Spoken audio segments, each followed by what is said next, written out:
Le 16 décembre 2017, des images de l'US Navy créent la sidération parmi la population américaine.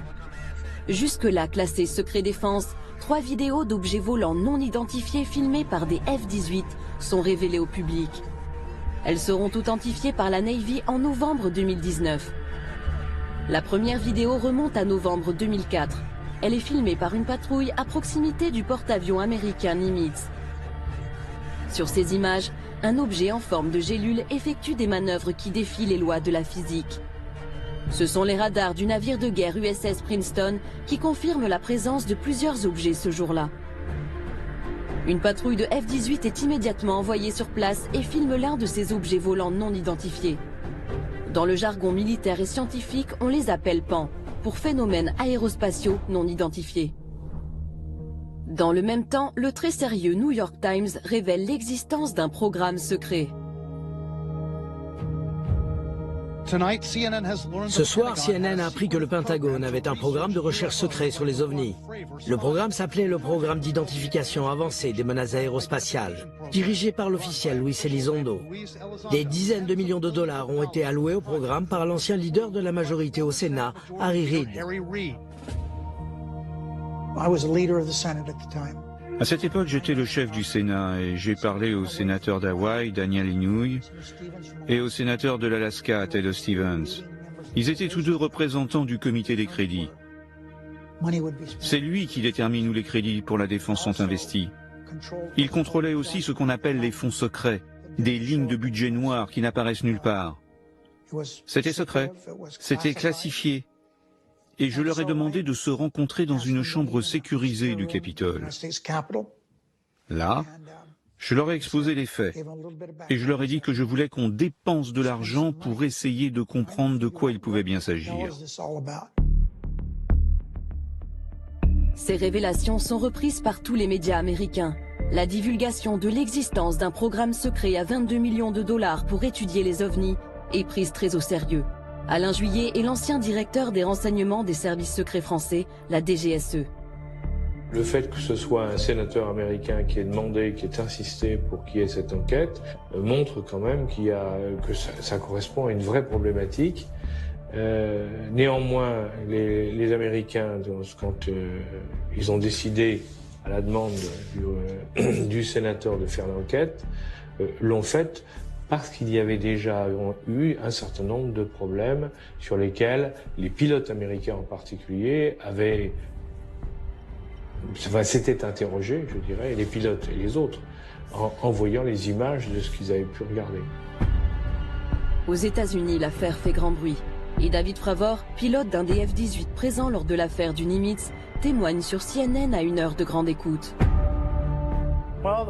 Tout d'abord, ça n'avait pas d'aile, donc on a pensé que c'était un hélicoptère, mais il n'y avait pas de souffle du rotor sur l'eau, pas de rotor.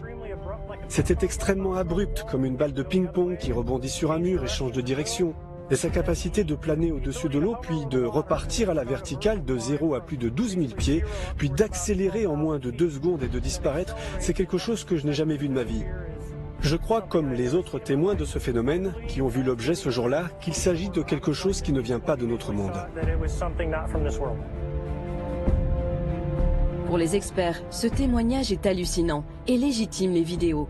Jusqu'ici, les militaires se gardaient bien de donner leur avis. Quelque chose venait de changer aux États-Unis. L'armée des États-Unis a dit OK, on n'a plus besoin de garder tout cela secret.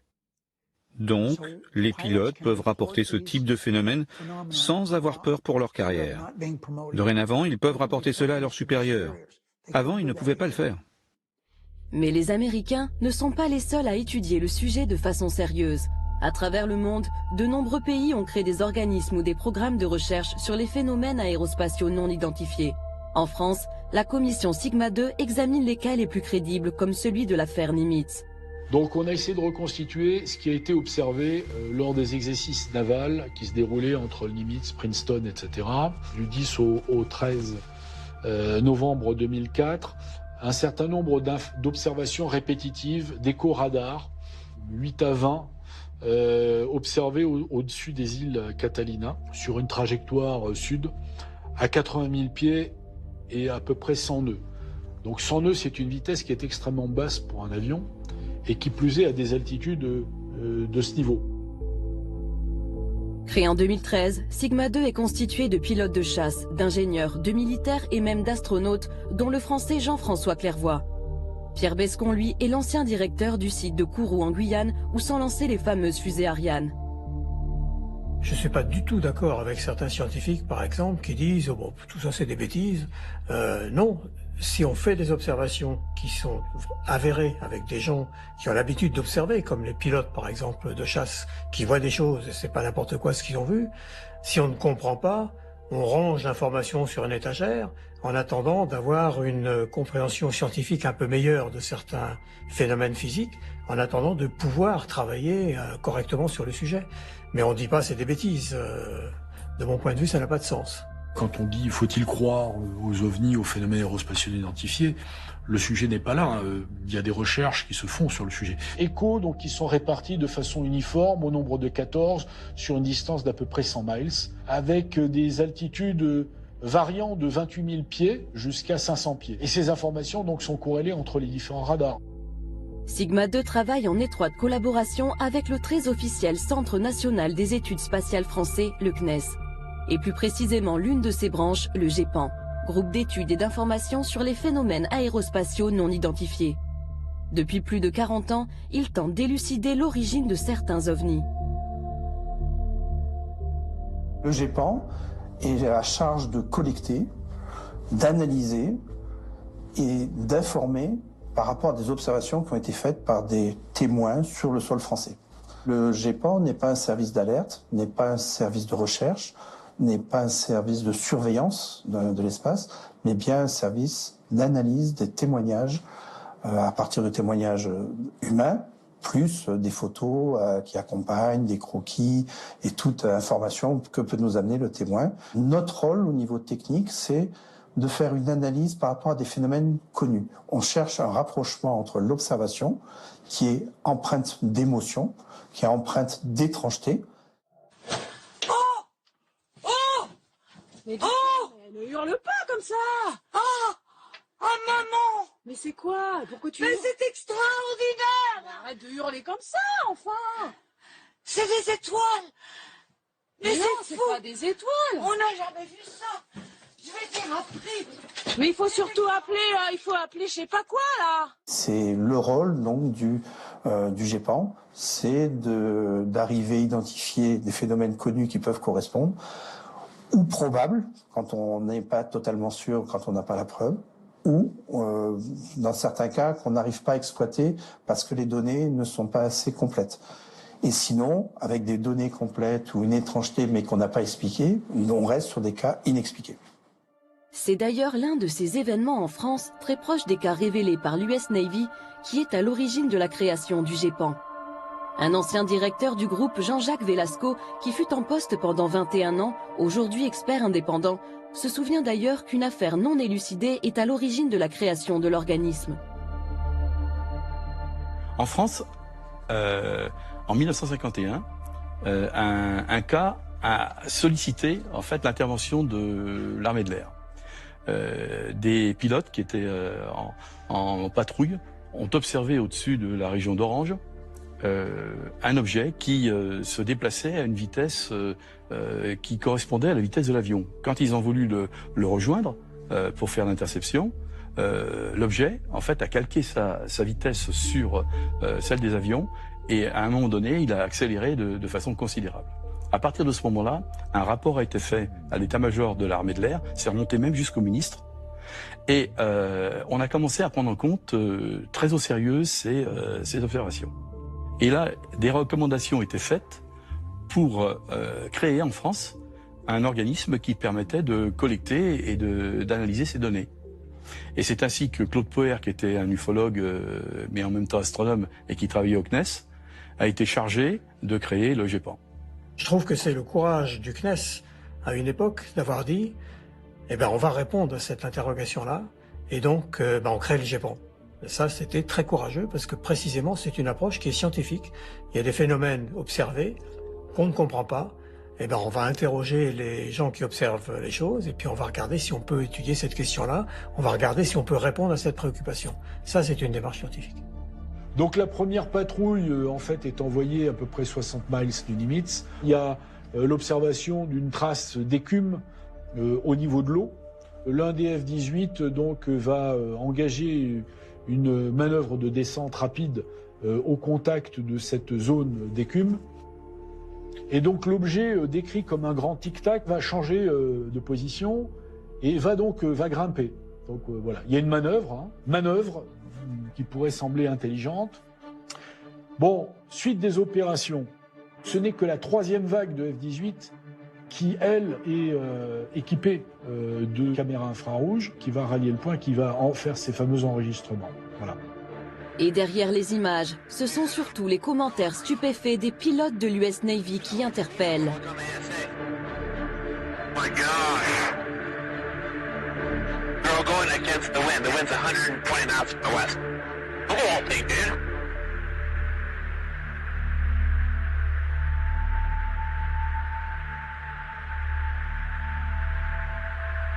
That's not our LNS though, is it? It's not. That is an LNS, dude. Well, if there's like a thing, it's rotating. Là, on est dans quelque chose, c'est indiscutable, si vous voulez. Il y a le pilote qui l'a vu, il y a les caméras qui ont filmé, il y a le tour de contrôle qui a identifié aussi, mais il y a plein de choses. Là, il y a un problème. Un certain nombre de cas montrent à l'évidence qu'il y a une interaction vis-à-vis notamment des avions. Et ça, c'est tout à fait démontré. Quand vous prenez le nombre de cas aéronautiques à l'échelle mondiale, de cas officiellement recensés, vous êtes sur un chiffre de l'ordre de à peu près 2000 cas. Sur les 140 cas qui sont retenus, on a tout à fait les stéréotypes de ce qui est raconté depuis 1947, à savoir des objets qui ont des vitesses qui peuvent aller de 0 jusqu'à des vitesses de 10 000 et 20 000 km/h, enregistrées par les radars, des accélérations absolument phénoménales, des trajectoires qui ne correspondent absolument pas à des trajectoires que pourraient faire des avions, à savoir tourner autour des avions, avoir des trajectoires avec à la verticale puis brutalement partir à l'horizontale. Parfois, ces objets non identifiés font preuve de comportements intelligents. Ils semblent tester les capacités des avions de chasse qui les poursuivent. En 1956, à une époque où aucune technologie n'est capable de dépasser 2000 km/h, des objets lumineux survolent à très haute vitesse la base militaire de Lake Nice en Angleterre. Les radars enregistrent des accélérations brutales jusqu'à 6000 km/h, puis des arrêts instantanés qu'aucun appareil terrestre n'est capable d'effectuer. L'un des objets lumineux finit par poursuivre un avion de chasse comme s'il voulait engager le combat. Même la CIA s'est penchée sur l'affaire. L'agence de renseignement l'a révélé en 2006 en rendant publique une partie de ses archives secrètes. Et ce n'est pas le seul cas du genre. Ce que je veux dire, c'est qu'on pensait que ces objets n'apparaissaient que dans les airs. Mais ce n'est pas vrai. Il y a eu des phénomènes inhabituels dans l'eau, sous la mer. Et pas une seule fois, mais plusieurs fois. Les gens racontent d'étranges phénomènes survenus à des bateaux, interrompant parfois même leur communication radio. Donc oui, je pense que c'est extrêmement important de faire tout ce que l'on peut pour comprendre de quoi il s'agit. Pour preuve, l'un des cas les plus énigmatiques qui ait été soumis à la commission Sigma 2. Il remonte à 2013 et n'a toujours pas trouvé d'explication.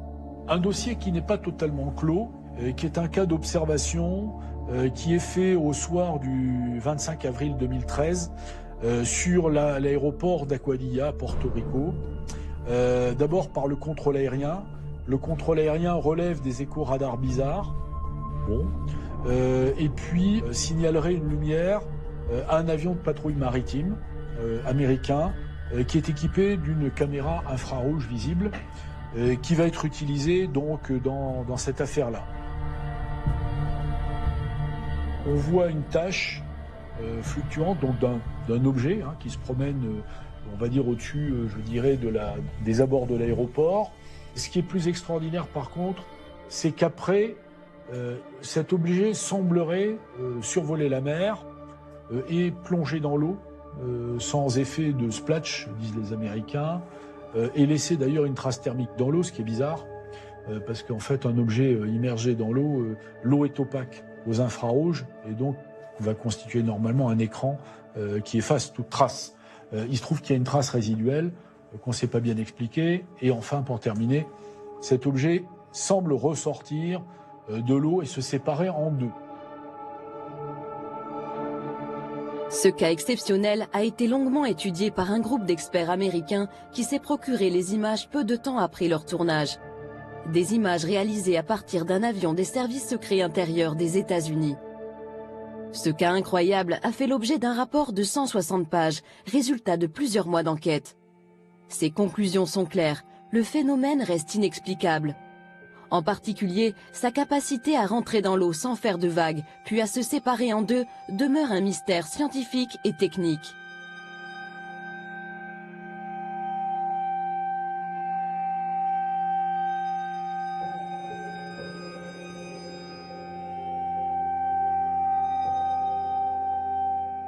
Périodiquement, hein, le ministère de l'Air, le Pentagone américain et les forces armées américaines s'intéressent aux objets non identifiés parce que régulièrement, il y a des alertes qui les font se poser des questions. Et pour les militaires, c'est très inquiétant parce que lorsque vous êtes militaire, vous avez besoin de savoir ce que vous avez en face. Donc si vous avez quelque chose que vous ne maîtrisez pas, que vous ne comprenez pas, évidemment, il est logique qu'on essaie de comprendre, donc de lancer des commissions d'enquête et d'essayer de savoir ce qui a pu se passer dans les cas qui ont été observés. Et ces inquiétudes ne datent pas d'hier.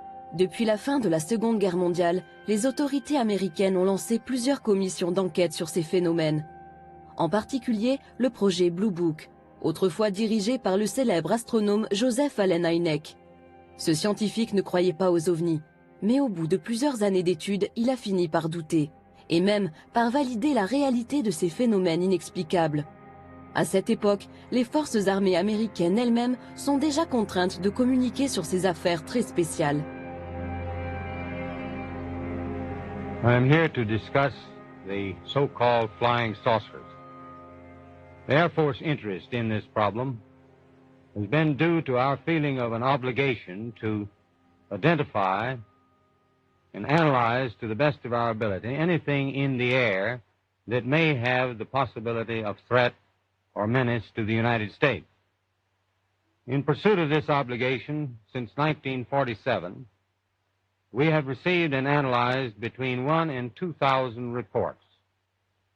However, there have been a certain percentage of this volume of reports that have been made by credible observers of relatively incredible things. It is this group of observations that we now are attempting to resolve. C'est aujourd'hui exactement la même préoccupation qui anime les autorités américaines. Rien n'a changé. Elles craignent pour la sécurité intérieure. Elles doivent protéger les populations d'une attaque potentielle.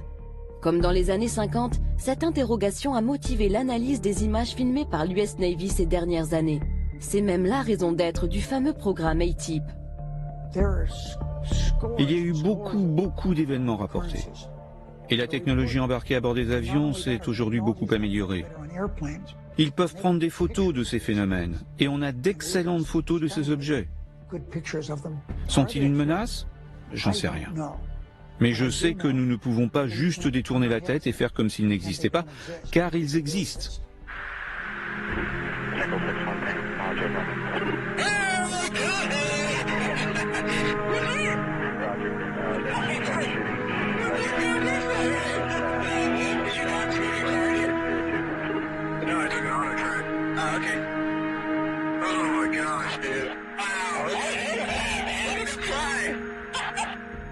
Après la Deuxième Guerre mondiale, beaucoup de gens ont pensé, les Américains pensaient que les Russes étaient derrière les objets volants non identifiés en disant eh bien, les Russes ont trouvé de nouvelles technologies et les utilisent pour nous espionner. Si c'était un pays, un des pays qu'on cite, les grands pays, si vous voulez, c'est-à-dire les États-Unis, la Russie ou la Chine, depuis le temps qu'il y a eu des incidents, on aurait eu une fuite quelque part qui aurait dit oui, ça correspond à ça. Or, il n'y a eu absolument aucune information qui est sortie là-dessus, confirmant ou infirmant d'ailleurs que c'était des Russes, des Américains ou des Chinois. Donc moi, je n'y crois pas. Je pense que c'est autre chose. Autre chose, mais quoi? Si les instances au placé se posent des questions, des civils aussi cherchent. C'est justement la vocation du MUFON. Ce réseau de scientifiques et d'ingénieurs collecte depuis les années 50 une masse de témoignages sur l'ensemble du territoire américain. Il a même une antenne en France. Il dispose aujourd'hui d'un maillage considérable, un réseau d'enquêtes réparti dans chaque État. Le MUFON est pris très au sérieux, y compris par le gouvernement. C'est même l'un de leurs rapports qui a suscité l'intérêt du sénateur Harry Reid et motivé la création du fameux programme ATIP. C'est en se basant sur les données du MUFON que cette information a été utilisée pour justifier au Congrès les fonds pour le programme ATIP.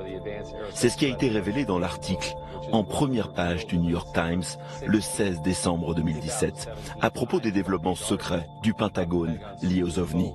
Ce sont les données du MUFON qui ont été utilisées pour justifier la mise en place de ce programme. 10 ans plus tard, quand l'histoire éclate en couverture du New York Times, c'est vraiment, selon moi, le début de la divulgation d'un vrai phénomène. Et c'est pourquoi les gens y prêtent vraiment attention. Divulgation. Le mot est lâché. Cette révélation est-elle involontaire ou organisée? En effet, depuis le 16 décembre 2017, des officiels militaires ou politiques font des apparitions régulières dans les médias. Opération de communication, ça c'est indéniable. On peut difficilement imaginer qu'aux États-Unis, des militaires, des anciens du Pentagone, etc., communiquent de façon totalement libre, débridée, sans qu'il y ait eu, je dirais, un certain cadrage.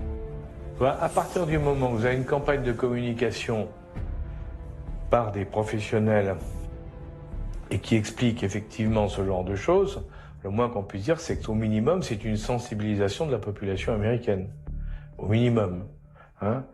Ça peut être aussi la préparation à une nouvelle réalité, c'est-à-dire qu'un jour, on leur dise, ben oui, ça existe, et voilà comment c'est.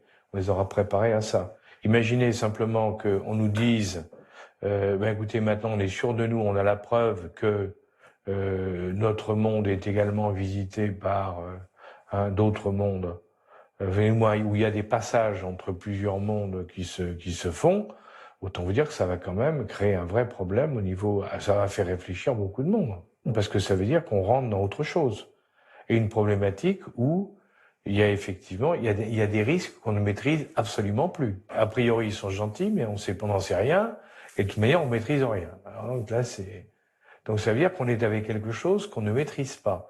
Or, vous savez que l'être humain, surtout aujourd'hui, déteste se trouver dans des situations où il ne maîtrise pas, il ne contrôle pas la situation. C'est visiblement ce que pensent aussi les experts américains du MUFON. Paul Hynek est très bien placé pour le savoir. Il est le fils du directeur du fameux programme Blue Book, qui fut dirigé par Joseph Allen Hynek dans les années 50 et 60. Il baigne dans les rapports depuis son enfance. Il perçoit lui aussi une véritable rupture dans la politique de communication des autorités américaines.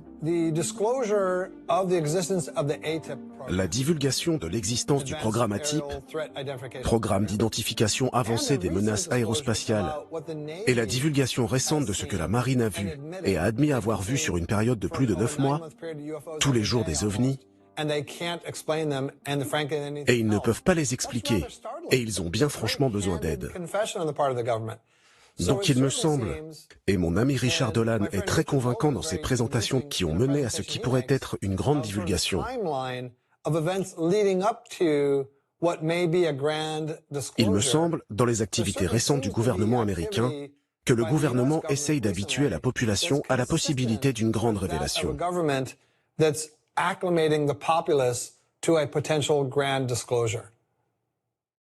Paul Hynek et les autres membres du MUFON en sont convaincus.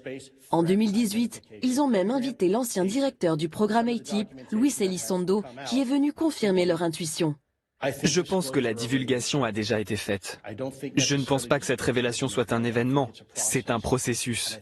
Et ce processus a déjà commencé. Tout ça est vrai. C'est pour ça que 22 millions de dollars d'impôts ont été dépensés. Ça fait beaucoup. Mais à quoi ont vraiment servi ces 22 millions? Comment élucider le mystère de ces phénomènes aérospatiaux non identifiés? Quelles études précisément ont mené les Américains dans le cadre du programme ATIP? Ces travaux ont été essentiellement menés par Bigelow Aerospace, une société dirigée par Robert Bigelow, un homme d'affaires aux idées bien arrêtées qui est convaincu de l'existence de la vie extraterrestre. Je suis complètement convaincu, c'est simple. Croyez-vous que des ovnis sont venus sur Terre? Il y a eu une présence extraterrestre. Où exactement? C'est droit devant le nez des gens. Oh mon Dieu.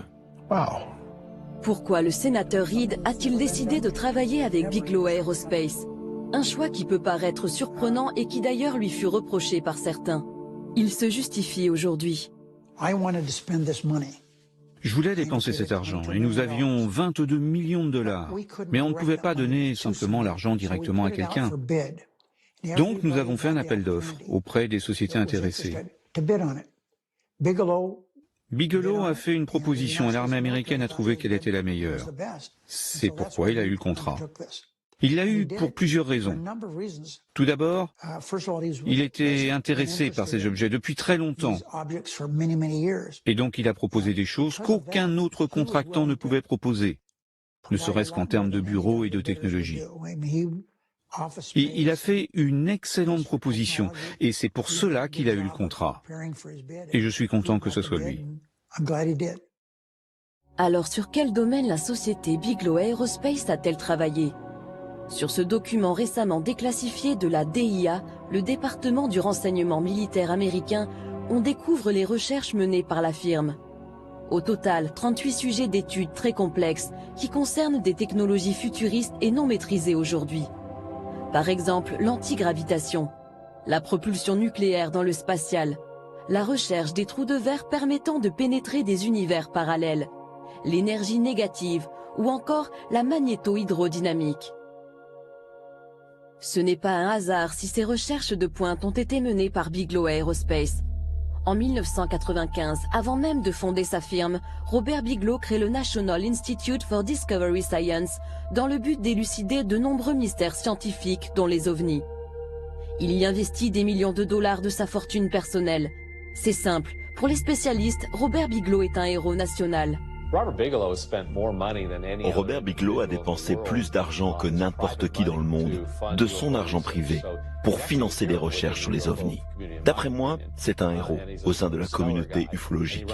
C'est un homme intéressé par les étoiles. Il a fondé Bigelow Aerospace à Las Vegas, qui construit des habitats gonflables pour l'espace. Je suis heureux de savoir qu'il a du succès, qu'il travaille avec la NASA, avec le programme spatial. Je le remercie pour le temps passé ensemble. Cela nous mène dans la bonne direction en termes de divulgation et je suis très enthousiaste. Au fil des années, des personnalités sérieuses et incontestables ont travaillé auprès de Bigelow. Le docteur John B. Alexander, pilier du laboratoire de recherche militaire de Los Alamos, ou encore Edgar Mitchell, le 6e homme à avoir marché sur la Lune. Et après des années d'études, leur verdict laisse sans voix.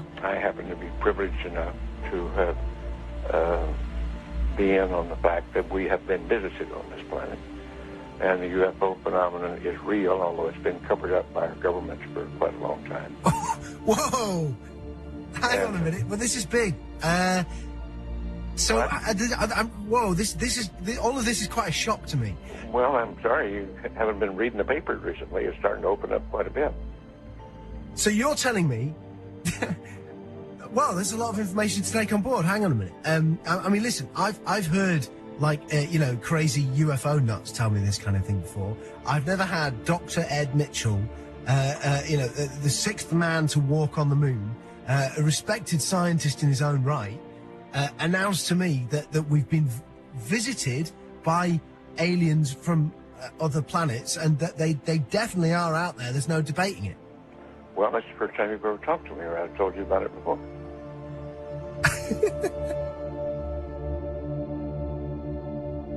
Ces observations d'OVNI n'ont pas seulement lieu aux États-Unis.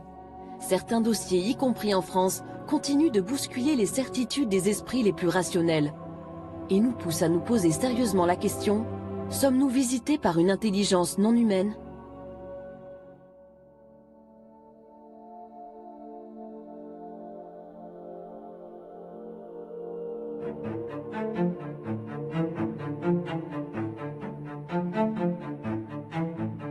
Parmi les cas qui ont été examinés au GEPAN, il y a le cas de Valençol. La rencontre rapprochée de Valençol est un cas extraordinaire, était un cas mondialement connu. L'histoire se passe le 1er juillet 1965. L'agriculteur Maurice Masse est dans son champ ce matin-là, vers 5h30. Il commence à travailler. Il aperçoit des gens qui sont dans son champ de lavande et il pense qu'ils sont venus avec une voiture, à l'époque c'était une Dauphine, je crois, et qui sont en train de faire fouiller dans ces lavandes. Et en s'en rapprochant, il se rendra compte que c'est pas du tout une voiture, que c'est un objet assez étonnant, mais surtout, il y a 2 entités de petite taille qui sont à côté du vaisseau et qui semblent faire des prélèvements de lavande.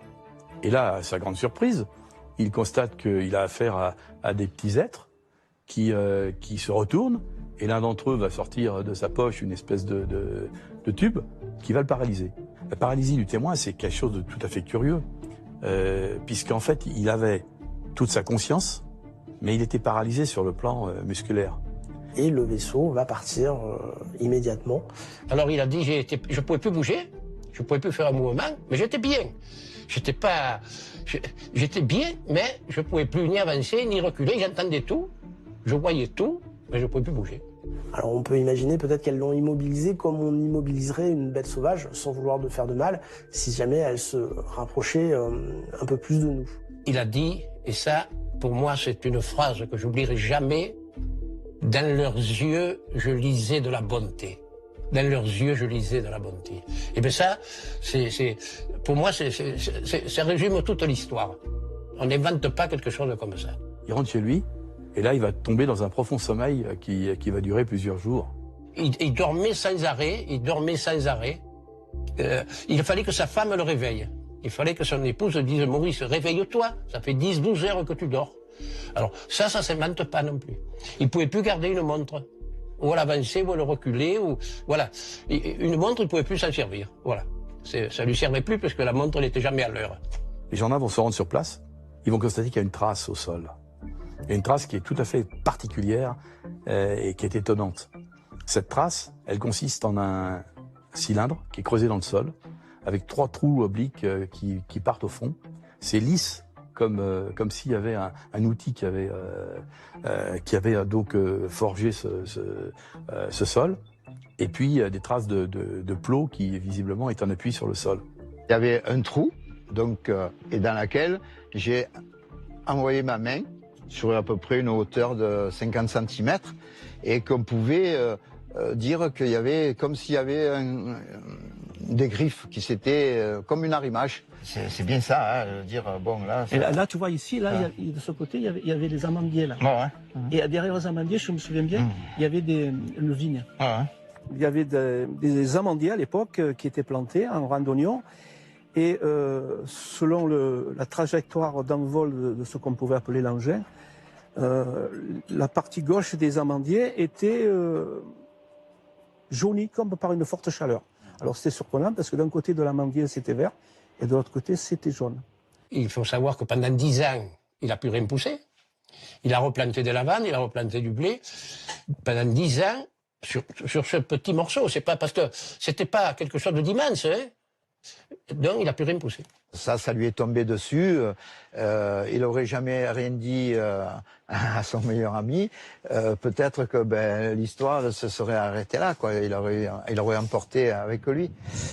C'est la presse qui est arrivée, puis la presse locale, puis la presse régionale, puis nationale et internationale. Et à partir de ce moment-là, le monde entier est arrivé. Le petit village de Valençol est en émoi depuis 48 heures avec l'apparition d'une soucoupe volante. Je me trouve au Café des Sports de ce charmant petit village. Il fait très chaud, les joueurs de belote s'en donnent à cœur joie. Dites-moi, messieurs, le principal témoin de l'affaire, M. Masse, est parti en vacances. Est-ce que quelqu'un pourrait me raconter quelque chose? Est-ce qu'il y a quelqu'un qui a vu ou à qui on a raconté quelque chose? Allez, M. Moisson. Le patron de l'établissement, M. Moisson. C'est aujourd'hui... M. Masson est aujourd'hui la vedette du village. Vous fûtes en quelque sorte le confesseur de M. Masse qui était dans son champ lorsqu'est apparue cette soucoupe volante. Alors racontez-nous. Ça, la matinée, Maurice Masse est venu, c'était un ami. Et il m'a raconté qu'il avait vu un engin se poser dans son champ. Et il m'a dit de ne pas en parler, vu qu'il serait peut-être embêté. Et vous avez pu garder le secret combien de temps? Jusqu'au lendemain. Et le lendemain... Le matin, tout le monde, enfin, on a un peu parlé et tout le monde prend ça, est venu. Tous les journaux de la région, sont venus, voilà. Les gens s'est posé là-dessus. Les empreintes sont très visibles. Sont très visibles, oui. Et ce n'est pas quelque chose qui peut être fait par des amateurs? Non, par aucun appareil connu, je ne crois pas. Est-ce que M. Maas est une personne qui s'amuse à faire des blagues de temps en temps? Non, moi, là j'ai l'impression que vraiment il a dit la vérité parce que vraiment il était un peu émotionné de l'engin qu'il avait vu. Hein. Cette affaire, elle a suscité beaucoup de réactions. Il y a même par exemple le professeur Yves Rocard, qui était quand même académicien, et qui s'en est occupé. Il y a beaucoup de gens qui ont, à l'époque, qui ont parlé de cette enquête. Mais ce qui est intéressant, c'est que au GEPAN, on avait les 3 rapports de gendarmerie. Le GEPAN classe aussitôt ce dossier stupéfiant parmi les cas les plus inexplicables qui lui ont été soumis. Même le père de la bombe atomique française, Yves Rocard, se penche longuement sur l'affaire. Et justement, le nucléaire semblerait avoir un lien très étroit avec le phénomène. Les tests nucléaires, il faut le savoir, c'est quelque chose quand même qui est effrayant, parce que 540 bombes nucléaires ou thermonucléaires qui ont été balancées dans l'atmosphère, c'est énorme. Et ça correspond, dans la période entre 1960 et 1961, à une explosion tous les 3 jours, faite par les Américains ou les Soviétiques.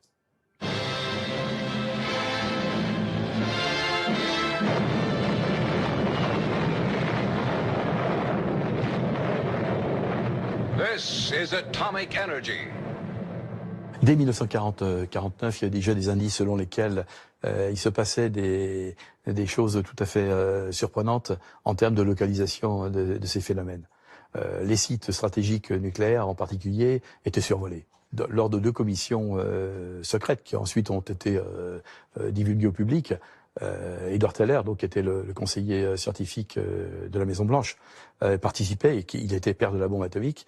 Il expliquait qu'il y avait des survols des sites nucléaires, en particulier Oak Ridge, où on fabriquait le plutonium, les bases de lancement, White Sands, Sandia, Roswell, où il y avait les bombardiers atomiques qui partaient, enfin bref, tout un ensemble d'éléments qui montraient qu'il y avait des survols. In True magazine, Commander Robert McLaughlin, a Navy guided missiles expert, told of flying saucers detected by radar over White Sands, New Mexico. Scientists were tracking a rocket, suddenly detected a saucer at 56 miles altitude. Over 100 feet in diameter, the disk was traveling at 1,800 miles per hour, rapidly outranged their instruments. But there had been time for precise, accurate measurements. Says McLaughlin, that saucer could not have been made on Earth. Par exemple, j'ai appris que plusieurs bases de missiles dans le Midwest, dans le Dakota, ont été mystérieusement désactivées. Parfois, les militaires sont même sortis dehors et en pleine nuit ont pu voir des objets dans le ciel. Dans certains cas, cela a même interrompu les communications sur la base. Et ça n'est pas arrivé une seule fois, mais plusieurs fois. L'un des cas les plus troublants se déroule en 1967 au-dessus de la base de Malmstrom dans le Montana. Nous avons retrouvé l'un des derniers témoins de ces événements. Comme les autres témoins, il a gardé le silence pendant 30 ans avant que l'affaire ne s'ébruite finalement. Le lieutenant Robert Salas était en charge du lancement des missiles nucléaires Polaris. Il y avait un établissement à 6 mètres sous terre. Le nom de mon commandant était Fred Mywold. On prenait chacun notre tour la garde, en restant en état d'alerte. Et à un moment, dans la soirée, je reçois un appel téléphonique du garde d'en haut. Il y avait 6 gardes là-haut. Il voyait d'étranges lumières dans le ciel, qui volaient très vite, qui s'arrêtaient à mi-vol, qui repartaient en arrière. Il n'entendait pas de son de moteur, c'était uniquement des lumières dans le ciel, mais des lumières étranges, qu'il n'associait pas à des avions. Il criait dans le téléphone, balbutiant, me disant qu'il y avait une lumière rouge, orange, qui volait au-dessus de l'entrée principale. Et tous les gardes là-haut étaient prêts avec leurs armes. Et il m'a demandé ce qu'il devait faire. Bien sûr, j'étais sous le choc en écoutant ce qu'il me disait. Lui, il était clairement effrayé. Je lui ai dit de s'assurer que rien ne rentre dans la zone de défense et qu'il pouvait utiliser toute force nécessaire. Ensuite, il a raccroché. Il m'a dit qu'il devait raccrocher car l'un de ses gardes était blessé. Je suis allé réveiller mon commandant et alors que je lui ai expliqué les appels téléphoniques, nos missiles se sont éteints. On avait 10 missiles sous notre contrôle et les 10 missiles se sont éteints. On est passé en mode no-go. On ne pouvait plus les lancer, on ne pouvait plus les utiliser. Et c'est ce que nous avons rapporté au poste de commandement.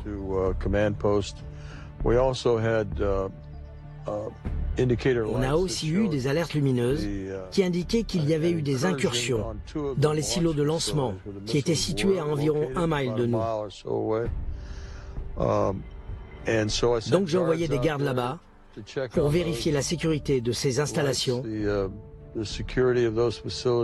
ils ont vu d'autres ovnis qui survolaient le site.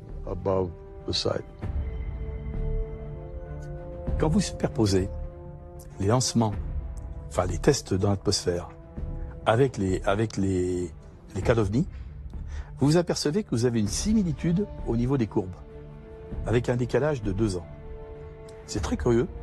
Alors je ne peux pas l'expliquer, hein, simplement je constate que les 2 courbes ont la même forme et qu'elles correspondent en fait à chaque fois à des tests nucléaires.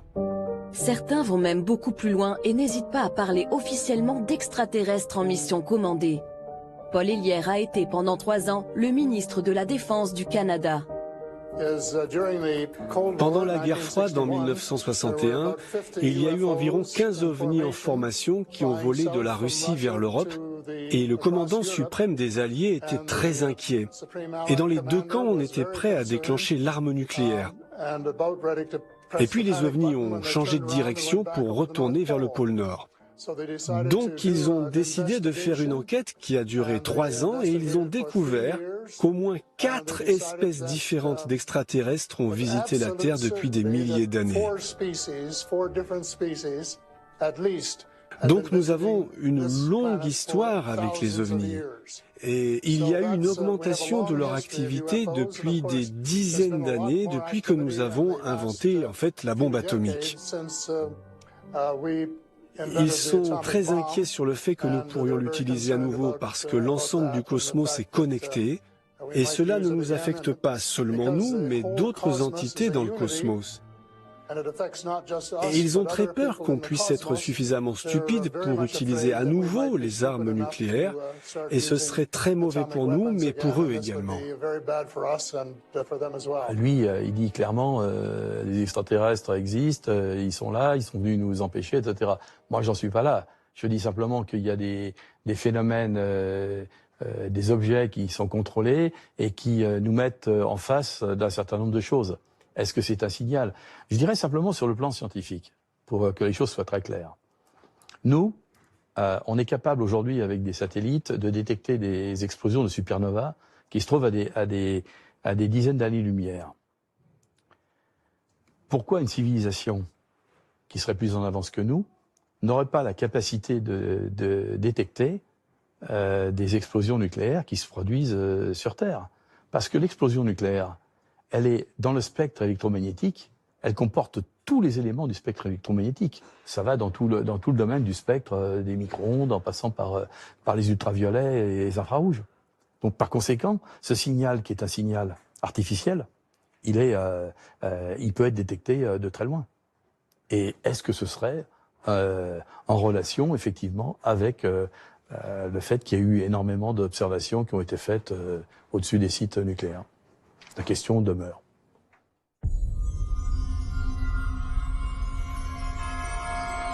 En 2012, en France, le journaliste David Gallet filme des parapentistes à proximité de la centrale nucléaire de Cattenom en Moselle. Il capte sur sa caméra un étrange objet lumineux pendant quelques secondes. Cet objet semblerait avoir été filmé le même jour en Suisse et en Allemagne.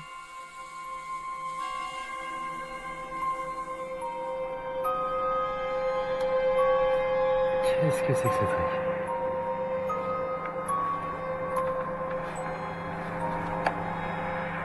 J'essaye de suivre le phénomène qui va parcourir l'intégralité de l'horizon je dirais en 20 secondes à peu de choses près. Donc qui va quand même relativement vite, 5-6 fois plus vite qu'un avion de ligne par exemple. Et puis je le suis tant bien que mal parce que ça va passer devant le soleil, c'est pas si simple que ça, parce que c'est une lumière qui passe devant le soleil, on voit plus rien, mais je le récupère.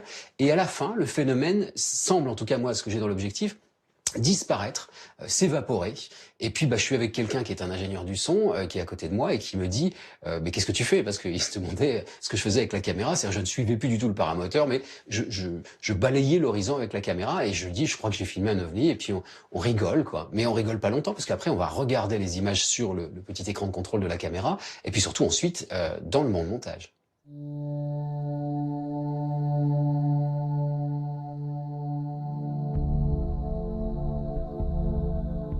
Toujours en France, Michael Vaillant, expert data consultant auprès du GEPAN depuis plus de 12 ans, fait clairement le lien entre apparition d'ovnis et survol d'installations civiles et militaires en France dans une étude qu'il a publiée sous l'égide de l'Université de Toulouse. On a travaillé avec le laboratoire de mathématiques de Toulouse. On a fait une étude mathématique en 2015 qui a permis de montrer qu'il y avait une significativité statistique importante entre la répartition des phénomènes inexpliqués et les centrales nucléaires, mais aussi avec les sites pollués.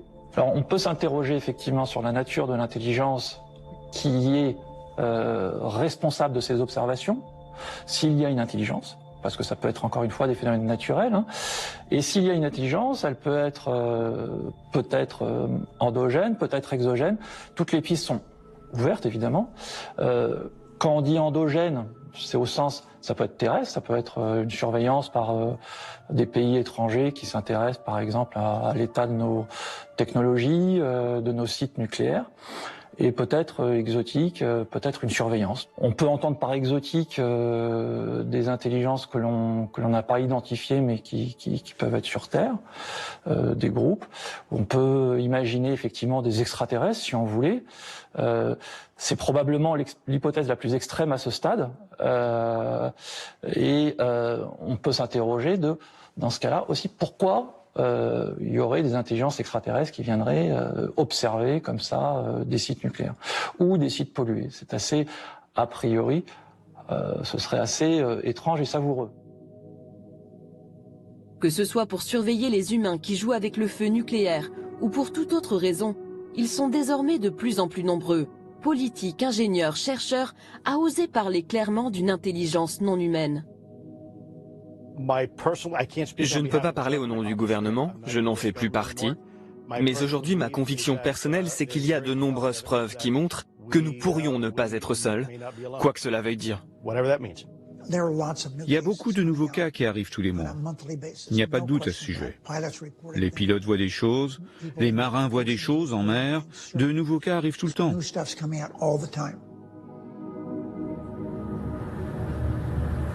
Look, nothing in the sky at all. Then all of a sudden, bam! What is that? Anybody tell me what that is? We're in the middle of the ocean. On a ferry. Nothing around. Look. Nothing around. No land, no nothing. The reason we had so much secrecy. S'il y avait autant de secrets, c'est parce que les gens ne comprenaient pas ce qui se passait. Et plutôt que d'effrayer la population, ils l'ont juste ignoré, en espérant que cela disparaisse. Mais ça n'a pas disparu. Et aujourd'hui, l'armée est obligée de faire quelque chose parce que maintenant, il y a trop d'événements. Parce que les pilotes d'avion n'ont plus peur de dire ce qu'ils ont vu. Ceux qui le prennent le plus au sérieux aujourd'hui, ce sont les scientifiques, parce qu'ils disent qu'il y a quelque chose. D'où viennent-ils, hein, et comment fonctionnent-ils? C'est ça qui est intéressant.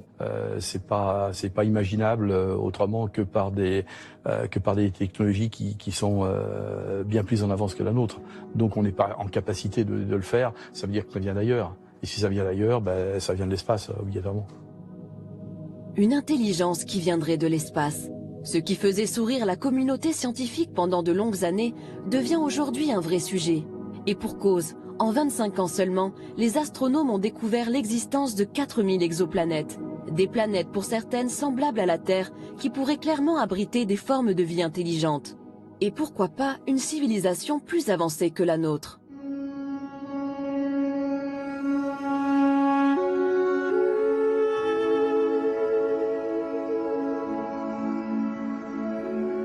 Avi Loeb est le directeur du département d'astrophysique de la prestigieuse université d'Harvard.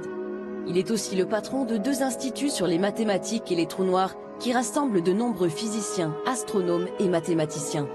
Autant dire que c'est l'un des chercheurs les plus sérieux et respectés au monde dans son domaine. Or, avec ses équipes, il a étudié l'un des phénomènes les plus surprenants jamais observés dans l'espace proche, l'arrivée d'un objet interstellaire non identifié au comportement unique et sidérant. Son nom, Oumuamua, qui signifie en hawaïen le messager. Oumuamua a été découvert le 19 octobre 2017. C'est le premier objet que nous avons identifié près de la Terre et qui provient de l'extérieur du système solaire. Il était évident qu'il n'était pas tiré par le Soleil, parce qu'il allait trop rapidement près de la Terre. Au départ, les astronomes ont pensé que c'était un rocher, un astéroïde, peut-être une comète. Donc on ne l'a surveillé que pendant une semaine. Ensuite, nous avons compris qu'il avait d'étranges propriétés. Il tournait sur lui-même, par exemple, toutes les 8 heures. Sa luminosité était 10 fois plus forte. Cela veut dire que sa place dans le ciel change d'un facteur de 10. Tout ce que l'on voit, c'est la lumière réfléchie. L'objet est donc 10 fois plus long que large. C'est une forme bien plus extrême que beaucoup d'objets que nous avons vus dans le système solaire. Le mois suivant, les astronomes l'ont observé un peu plus, sans y prêter trop attention. Et au mois de janvier, elle était trop mince pour être observée. Mais les observations prises plus tôt ont été analysées. Et là, on a réalisé qu'en fait, Oumuamua a dévié d'une orbite qui est orientée seulement par la gravité du Soleil. Il y a eu une force supplémentaire qui l'a poussé loin du Soleil.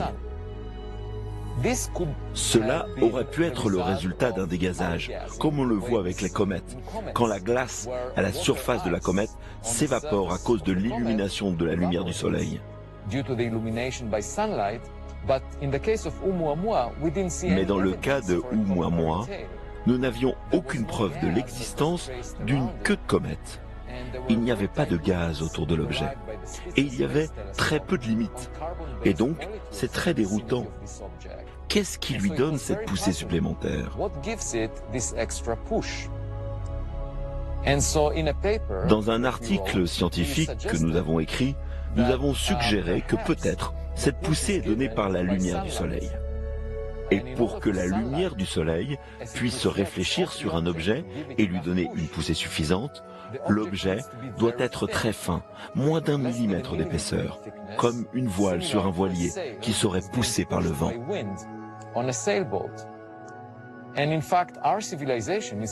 Notre civilisation développe actuellement la technologie des voiles solaires, où l'on utilise la lumière des étoiles pour naviguer. Et le résultat, c'est que lorsque la lumière vient rebondir sur la voile, cela lui donne une poussée qui peut l'amener à de très grandes vitesses, potentiellement jusqu'à la vitesse de la lumière. Donc, dans l'article, nous disons qu'il est possible qu'il s'agisse d'un dispositif qui a été fabriqué de manière artificielle et qui a été envoyé par une civilisation extraterrestre. Nous avons mentionné cela comme une possibilité, simplement parce que l'explication alternative, qu'il s'agit d'une comète, est incompatible avec les données.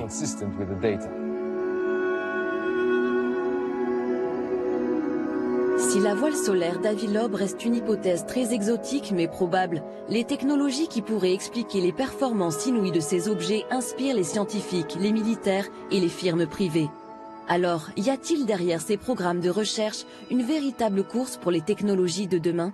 Alors, la technologie qui est utilisée par ces engins, apparemment en tout cas, est une technologie que nous ne maîtrisons pas. Parce qu'il est évident que si on trouvait la solution qui permet à un engin non identifié de se balader à vitesse zéro, à vitesse extraordinaire et à évoluer n'importe comment, il est évident que ça intéresserait tout le monde. Parce que ça changerait le rapport à l'aviation de chasse, hein, entre autres. Après tout, si on trouve quelque chose, ça peut aider la défense française. Donc on est toujours dans la même logique de dire, ben, si on trouve quelque chose, ça peut nous aider à comprendre le phénomène et pourquoi pas à en tirer parti. Alors la firme Bigelow et le fameux programme américain à 22 millions de dollars avaient-ils pour but d'élucider ces phénomènes et technologies inconnues pour en tirer parti? Le sénateur à l'origine du programme semble l'affirmer. Est-ce que je pense que la technologie, le programme pour lequel nous avons dépensé de l'argent a aidé? La réponse est oui. Avons-nous des réponses? Oui, nous en avons, mais pas tant que ça. Moi, je m'intéresse à la science, et je pense que nous devons connaître l'origine de ces phénomènes. D'où viennent-ils? Et je pense également que nous devons être compétitifs. D'autres pays, dont la France, ont fait le travail en essayant de comprendre tout cela. Et je suis à peu près certain que la Chine également. Ainsi que la Russie, qui est dirigée par un ancien responsable du KGB, je suis certain qu'ils ont aussi fait le travail. C'est pourquoi je pense qu'aujourd'hui, nous devons le faire, ce travail, nous, les États-Unis. Dans cette compétition, les Américains semblent donc bien partis. Si l'on reprend la liste des sujets d'études de la firme Bigelow, on constate de nombreux programmes sur des thématiques non maîtrisées aujourd'hui, mais dont les applications seraient révolutionnaires. Parmi les sujets les plus sensibles, l'antigravité, ou la capacité de s'affranchir des lois de la physique et notamment de la pesanteur. Faire voler un objet sans résistance physique ou sans être attiré au sol. J'ai maintenant une quasi-certitude que dans tous les cas où on a vu quelque chose de bizarre qui a été parfaitement identifié, on a aussi bien vu qu'il y avait un phénomène, c'était en effet face à un engin qui ne tenait pas, qui ne fonctionnait pas avec la gravitation classique, on était dans l'antigravitation. Ça, je crois que c'est une quasi-certitude dans tous les cas de figure. Ces technologies futuristes nécessitent la conception de nouveaux matériaux. On les appelle métamatériaux. Récemment, une firme privée a signé un contrat de recherche et développement avec l'armée américaine sur ces technologies. En juin 2018, le docteur Al Puthoff, cofondateur de cette société et ancien participant du programme ATIP, fait à ce sujet des déclarations surprenantes. C'était un échantillon multicouche de bismuth et de magnésium. Cette couche de bismuth est plus petite qu'un cheveu humain. L'échantillon de magnésium fait 10 fois la taille d'un cheveu humain. Il a potentiellement été récupéré durant le rapatriement d'un véhicule spatial avancé qui se serait écrasé. À Las Vegas, au mois de juin 2018, le physicien Al Puthoff a laissé entendre que cet étrange objet de métamatériaux venait d'un crash d'OVNI. Mais il n'en est pas sûr. Puthoff et son collègue, le docteur Eric Davis, sont sur le point d'identifier un ensemble de petites pièces qui semblent au-delà de tout ce que l'humanité peut fabriquer.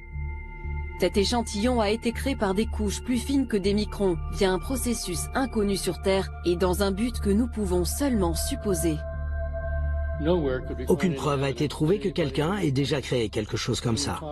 Quand on en parle à des gens du domaine de la création de matériaux, ils disent qu'ils ne savent pas pourquoi quelqu'un voudrait créer quelque chose comme ça. Il n'est donc plus seulement question de comprendre l'origine des ovnis, mais bien d'en tirer parti. Ces métamatériaux présenteraient ainsi des propriétés exceptionnelles qui pourraient s'avérer très utiles et très rentables. Ils ont des métamatériaux. J'ai vu les photos. J'en ai parlé avec eux. Ils essaient de comprendre comment ça fonctionne. Il semblerait que si l'on envoie une fréquence dans ces matériaux, ils l'évitent. Enfin, c'est ce que l'on m'a dit. Je ne l'ai pas vu, je ne connais pas les détails, mais ils essayent de comprendre exactement comment ils ont été fabriqués. C'est un matériel créé avec du bismuth et c'est stratifié. Donc, c'est nouveau pour nous. Et on essaye de comprendre comment cela fonctionne. Ces savoir-faire pourraient aussi nous permettre de résoudre l'équation écologique et lutter contre le réchauffement climatique. L'énergie et le système de propulsion sont tout de suite deux choses. Parce qu'il semble y avoir ce potentiel alléchant d'énergie illimitée, gratuite, sans impact écologique qu'on pourrait se procurer. Que ce soit l'antigravité ou quelque chose même au-delà de la propulsion photonique, la téléportation ou quelque chose comme ça. Donc nous pourrions maîtriser l'univers physique comme on ne peut même pas l'imaginer aujourd'hui. Cela nous propulserait au-delà des combustibles fossiles, de l'énergie solaire et de l'énergie nucléaire vers une énergie illimitée et abondante pour tous. Ce qui peut faire des choses loin au-delà de ce que nous pouvons faire maintenant.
Nature de la réalité telle qu'on a l'habitude de le concevoir. Le temps, l'espace et la matière n'existent pas en réalité tels qu'on les perçoit.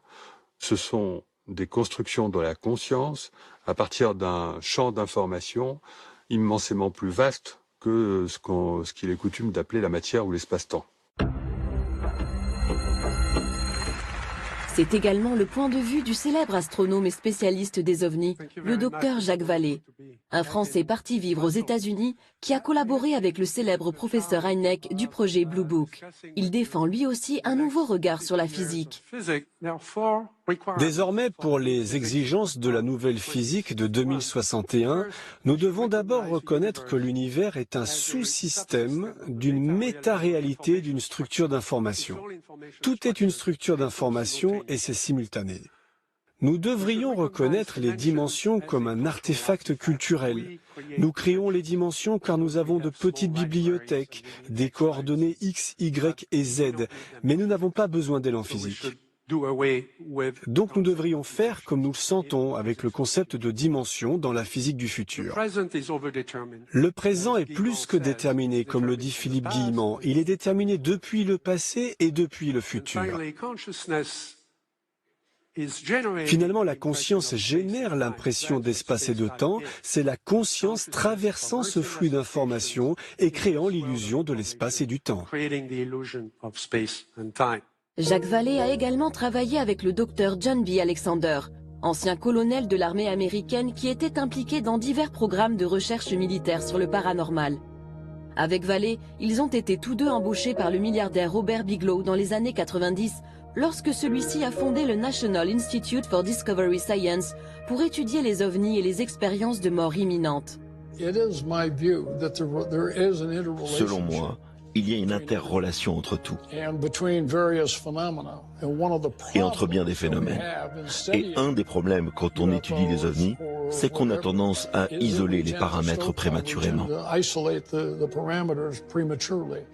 Comme vous le savez, je me suis intéressé aux expériences de mort imminente. J'ai fait un doctorat sous la direction du docteur Elizabeth Kubler-Ross. J'ai été impliqué dans la visualisation à distance, dans la psychokinèse, la marche au feu, la cryptozoologie, peu importe le domaine. J'ai travaillé avec beaucoup de chamans dans le monde. Selon moi, ces choses sont interreliées et la conscience humaine en fait partie. Oui, on rentre dans la spiritualité. Et quand on mélange science et spiritualité, ça rend les gens très nerveux. Il y a dans ce phénomène une interaction entre la physicalité et la conscience qui est absolument fondamentale.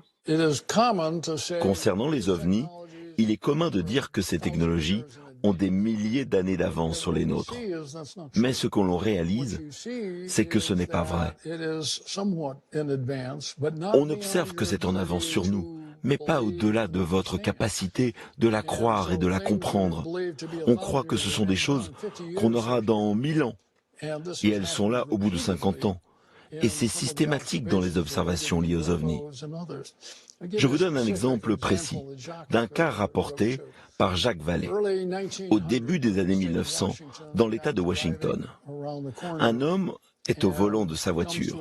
Un ovni apparaît devant lui, et il le décrit plus tard et il dit « C'était de forme heptagonale et je pouvais voir chaque rivet. » À cette époque, c'était très avancé.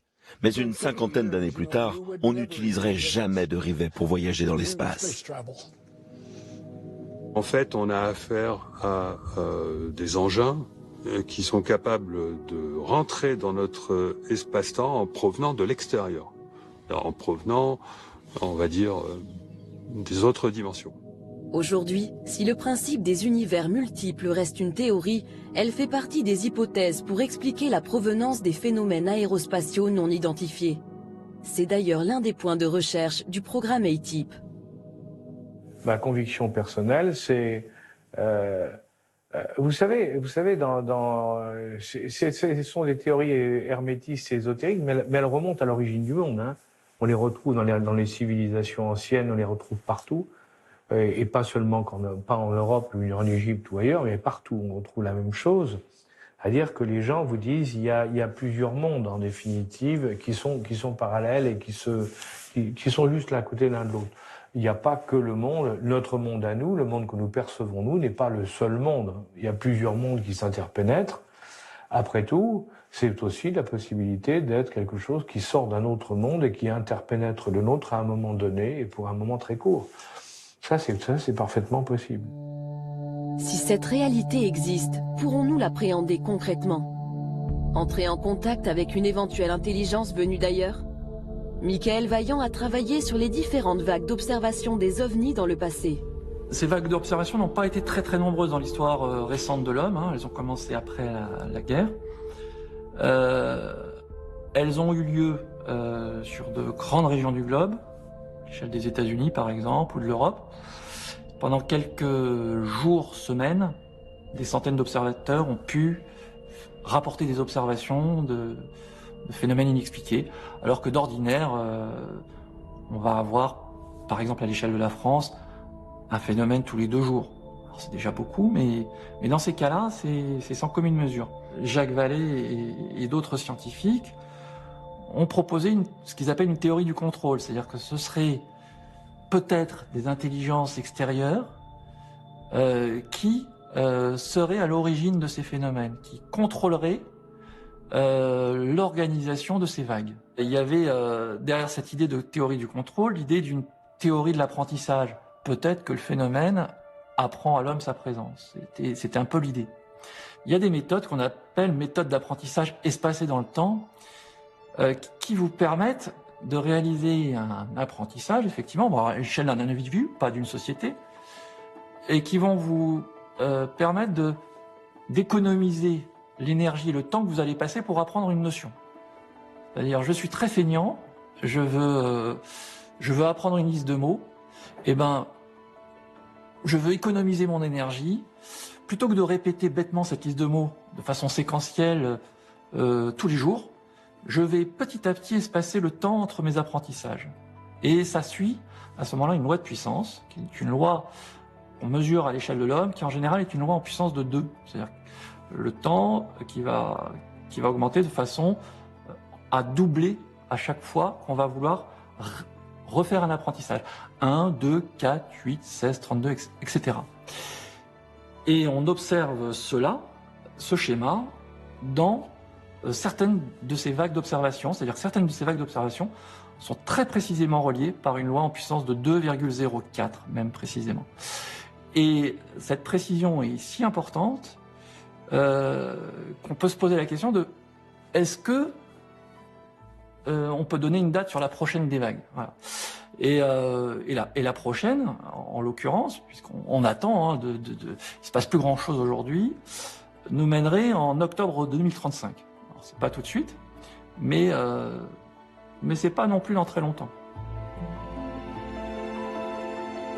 On est là sur un domaine qui est très compliqué, qui est rejeté bien sûr, par les gens, les apôtres du progrès, je dirais mathématique et cartésien, mais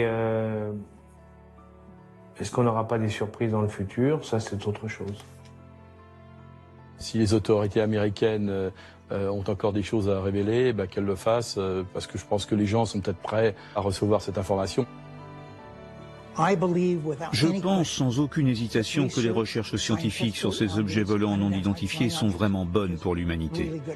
Pas seulement pour les États-Unis, mais pour le monde entier. Je pense que s'il n'en tenait qu'à moi, ce que je ferais avec les autres pays travaillant là-dessus, c'est de se rencontrer et de partager les informations. Que les États-Unis partagent avec la France, la Chine, la Russie, nous devons le faire parce que c'est quelque chose qu'on ne comprend pas. On doit travailler ensemble et rendre ces informations publiques et les partager. C'est important, pas seulement pour notre pays, mais pour toute la civilisation humaine.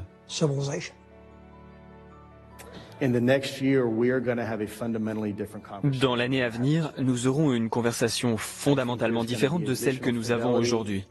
Je pense qu'il y aura une plus grande adhésion du public pour tout ce qui a été divulgué récemment, et cela nous aidera à mieux comprendre ce que nous voyons. Il faut dire que ça apporterait des bouleversements au niveau de nos sociétés très importants. Ça remettrait en cause un certain nombre de choses sur le plan philosophique, sur le plan religieux, sur le plan même de la science. Peut-être qu'en 2035, les connaissances de l'homme sur le sujet étant stabilisées, on pourrait peut-être avoir un contact. Un contact, sachant qu'une idée qui a été avancée, derrière ces vagues aussi, et derrière cet apprentissage, ce serait d'éviter ce qu'on appelle un ethnocide culturel. C'est-à-dire d'éviter que l'homme soit totalement pris au dépourvu et choqué par la découverte d'intelligence ou de phénomènes de nature extraterrestre. Je pense qu'à l'échelle de 10 ans, on aura, même très certainement avant, découvert la vie dans le système solaire. Pas intelligente, mais au moins la vie. Et ça permet, ne serait-ce que ça, de poser les briques, en tout cas les fondations d'un édifice intellectuel qui permet de s'interroger plus loin. En tout cas pour le scientifique, qui permet d'oser penser qu'il y a peut-être, au-delà de la vie, une vie intelligente. Et donc ça fait progresser aussi les mentalités. Ces sujets vont devenir de plus en plus mainstream, c'est ça que ça veut dire. Il y a plus de planètes comme la Terre qui sont habitables dans le volume observable de l'univers qu'il y a de grains de sable sur toutes les plages de la Terre. Pour moi, il semble très raisonnable de chercher d'autres civilisations, pas forcément ici sur Terre, pas forcément dans le système solaire, mais bien plus loin que cela, et en faire un sujet central pour nos futures recherches. Parce que les conséquences au fait de trouver des preuves de la vie là-haut seraient phénoménales. Ça changerait la conception que nous avons de notre place dans l'univers. Ça nous apprendrait des choses sur des technologies avancées que nous n'avons jamais rêvé de développer. Cela peut aussi nous apporter une leçon sur comment se comporter en tant que civilisation. On se sentirait comme une équipe qui apprend d'une autre équipe qui a traversé un processus similaire à nous dans le passé. A dot is all.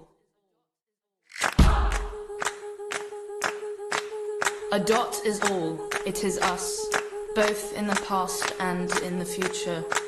A dot is nothing, it is you. Unseizable, a mere step. Bodies and electrons racing. A dot is a mere moment, a crossroads. Hypothetical journeys. Never to cease, to leave, to return, to hope and to rise. To start over. So soon, to doubt, however, invisible or immense, which however move the clock of our thoughts. On se trouve devant un phénomène qui contrôle la réalité du témoin. Donc le problème, c'est que le témoin nous raconte un truc auquel on ne peut pas croire parce qu'il faisait partie du phénomène à ce moment-là. C'est-à-dire le témoin vraiment rapproché. On se trouve un petit peu, si vous voulez, l'analogie qui me plaît beaucoup, c'est le cinéma. Si vous interrogez, vous voyez 100 personnes qui sortent d'un cinéma, vous leur demandez ce qu'ils ont vu Godzilla. Bon, ils sont tous d'accord sur l'existence de Godzilla. En fait, le Godzilla en question, c'était juste une projection sur un écran. La vraie technologie, elle était derrière eux, c'était le projecteur. Moi, je veux rencontrer le projectionniste.